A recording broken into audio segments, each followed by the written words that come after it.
हरिः ॐ। नमामि दूतं रामस्य सुखदं च सुरद्रमम् पीनवृत्तमहाबाहुं सर्वशत्रुनिवारणम् नानारत्नसमायुक्तकुण्डलादिविराजितम् सर्वदाभीष्टदातारं सतां वै दृढमावहे।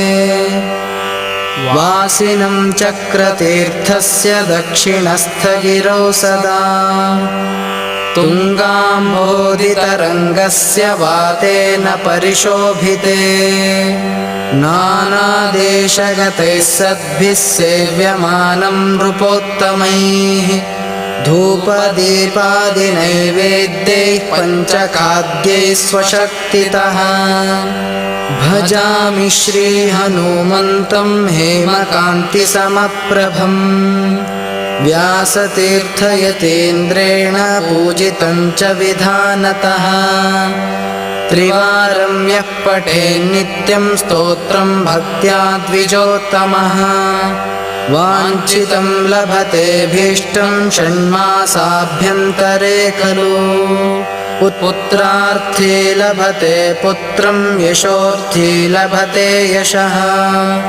विद्यार्थी लभते विद्यां धनार्थी लभते धनम् सर्वथा मास्तु सन्देहो हरिः साक्षी जगत्पतिः यः करोत्यत्र सन्देहं स याति नरकं ध्रुवम् इति श्रीव्यासराजविरचितं यन्त्रोद्धारकहनुमत्स्तोत्रम् सम्पूर्णम्।